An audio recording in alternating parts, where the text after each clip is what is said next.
ChatGPT sudah banyak digunakan karena banyak kemampuan yang bisa kita dapatkan dengan adanya ChatGPT. Mulai dari ketika kita bisa menanyakan apapun kepada ChatGPT, sampai dengan kita bisa meminta ChatGPT membuatkan skrip yang bisa kita gunakan untuk membuat website. Pertanyaan selanjutnya, apakah nantinya peran kita sebagai seorang programmer akan tergantikan oleh ChatGPT? Mari kita simak di video berikut ini. Bagi teman-teman yang belum tahu apa itu ChatGPT, dia adalah sebuah website yang bisa teman-teman akses di alamat chat.openai.com. Di dalamnya kita bisa masukkan perintah ataupun semacam kita melakukan chatting begitu ya dengan ChatGPT ini. Nantinya ketika kita menanyakan sesuatu, maka ChatGPT akan memberikan penjelasannya dan penjelasannya tersebut bisa berupa langkah per langkah yang harus kita lakukan. Tidak seperti pencarian di Google ya. Kalau misalnya kita melakukan pencarian di Google, maka kita perlu mencari dulu sumber yang kira-kira cocok buat kita. Tetapi ketika kita menggunakan chat.openai.com ini, maka dia akan merangkum ya hasil-hasil yang didapatkan tersebut dan langsung akan disajikan kepada kita. Sehingga kita tidak perlu lagi untuk memilih. Di belakang ChatGPT ini sebenarnya ada banyak sumber ya untuk mendukung informasi yang akan disuguhkan kepada kita. Sehingga ketika kita mencari di Google, kita perlu memilih. Tetapi ketika kita membuka dari ChatGPT ini, dia akan merangkum dulu di bagian belakang. Setelah dia dirangkum, dia akan dikompilasi menjadi satu. Setelah dia dikompilasi, dia akan disuguhkan kepada kita.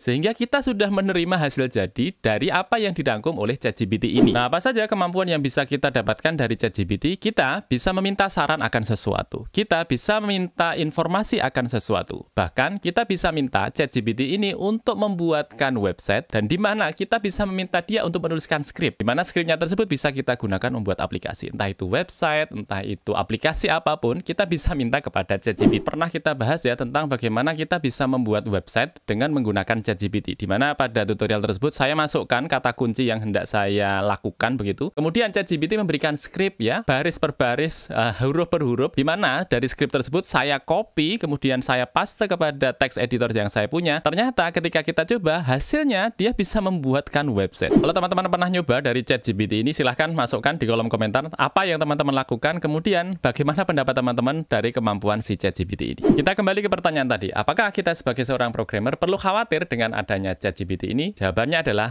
tidak untuk saat ini. Teman-teman yang sering membuat website mungkin tahu ada CMS namanya adalah WordPress. Di mana di bagian WordPress ada sebuah plugin, nama pluginnya adalah Elementor ya. Di bagian Elementor kita bisa membuat website kita ya, di bagian depan itu hanya tinggal klik ya, kemudian kita tarik. Kita tinggal klik kemudian kita tarik. Kita tata-tata begitu, kemudian jadilah dia sebuah website. Itulah yang dinamakan dengan theme builder, di mana kita bisa membuat website tanpa kita perlu melakukan scripting, tanpa kita perlu menuliskan source code-nya. Jadilah dia sebuah website. Gampang. Bahkan orang awam pun yang tidak tahu tentang pemrograman, ketika dia menggunakan theme builder, dia juga bisa membuat website. Pertanyaannya, apakah dengan adanya theme builder tersebut, maka web developer akan hilang?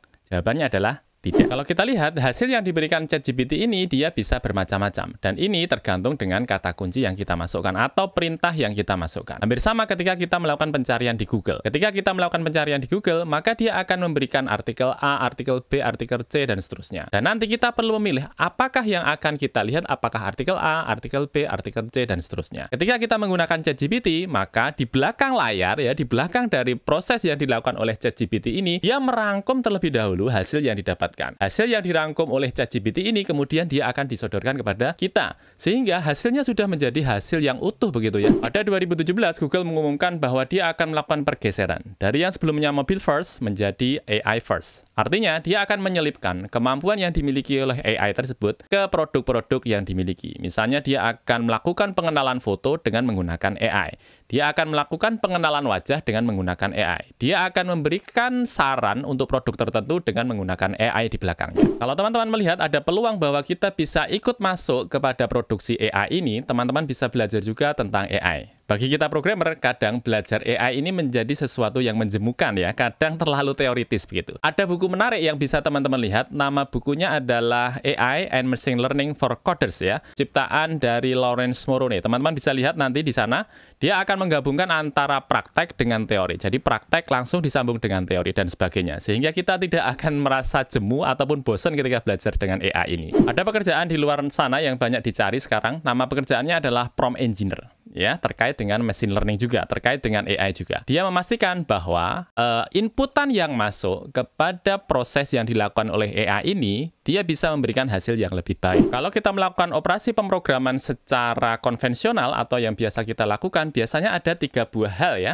Yang pertama adalah input, kemudian yang kedua adalah pemrosesannya, kemudian yang ketiga adalah outputnya. Ini adalah proses yang biasa kita lakukan di dalam pemrograman. Misalnya kita akan melakukan operasi penghitungan, kita punya input, kemudian kita akan melakukan prosesnya, kemudian kita punya output. Prosesnya adalah misalnya kita akan melakukan penambahan antara 1 ditambahkan dengan 2. Ketika kita melakukan operasi 1 ditambahkan dengan 2, maka operasi yang terjadi adalah operasi penambahan ya. Parameter 1 ditambahkan dengan parameter 2, nanti hasilnya adalah 3 begitu ya, ketika inputnya adalah 1 dan juga 2. Begitu juga kalau misalnya kita akan melakukan proses penambahan antara 3 ditambahkan dengan 4, maka proses perhitungan inilah yang kita program, dan nanti outputnya adalah 7. Sehingga output didapatkan setelah kita punya input, kemudian setelah kita tahu pemrosesannya, baru dia akan mengeluarkan yang namanya output. Ketika kita berbicara tentang AI, maka yang terjadi adalah hal yang berbeda. Kita punya input, kita punya output. Yang akan kita lakukan adalah melakukan pola, sehingga pola tersebut bisa memberikan hasil berdasarkan input yang ada. Misalnya,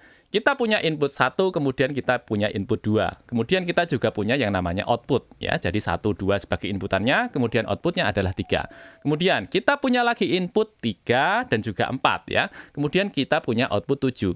Nah, di bagian tengah inilah yang akan dilakukan oleh AI. Dia akan melakukan pengenalan pola apa yang sebenarnya terjadi yang menghubungkan antara input yang ada, kemudian output yang ada. Proses yang dilakukan oleh AI di bagian tengah inilah yang dinamakan dengan model.